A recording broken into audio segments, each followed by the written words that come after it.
po sa inyo lahat. Ako nga pala si Jumaila Riz Viligoro at ngayong araw ay tatalakayin natin kung ano nga ba ang kahalagahan sa paggamit ng wika sa ating lipunan. Ngunit bago tayo magsimula, ano nga ba ang wika? Ayon sa mga basahin ng DepEd, ang wika ay isang mahalagang kasangkapan upang magkaintindihan ang mga tao. Sa pamamagitan ng wika, mas nagiging malinaw ang pakikipag-ugnayan sa mga tao sa iba't ibang lugar at iba't ibang sitwasyon. Ngayon, narito ang mga halimbawa kung saan nagpapakita ang wika sa paggamit sa lipunan. Unang halimbawa ay sa paaralan. Ang guro ay gumagamit ng wika upang magpaliwanag ang misyon sa mga estudyante. Sa pamamagitan ng malinaw na pagsasalita, natuto at nagkaunawa ang mga bata. Tatalakayin natin ngayon ang tungkol sa pandiwa. Basahin ang halimbawa. Kumain. Sumula. Again, ito ay mga salita. Pandiwa. Tulad ng nakita, ang wika ay ginagamit upang magturo, matuto at magkaintindihan ng guro at estudyante. Kaya ang gamit ng wika na makikita dito ay informatibo. Pangalawa ay sa loob ng pamilya.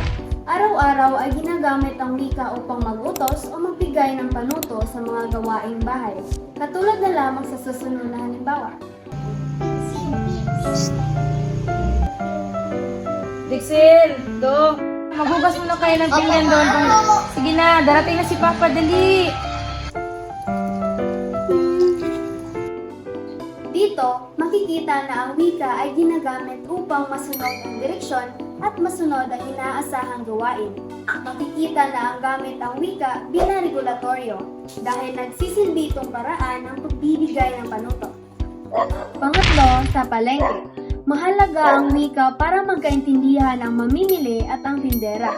Sa simpleng pagtatawaran, malinaw na nakikita ang gamit ng wika.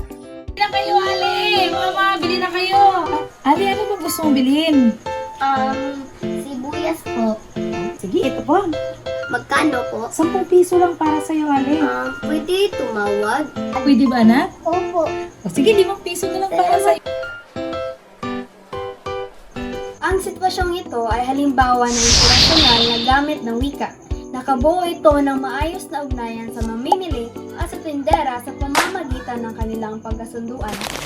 Sa kabuuan, makikita natin na ang wika ay mahalaga sa iba't ibang larangan, sa ating pamilya, sa lipunan, at maging sa ating bansa.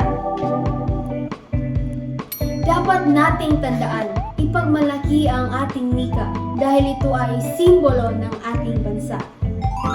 Ako po si Jumaila Riz Viligoro at ito po ang aking ulat. Hanggang sa muli!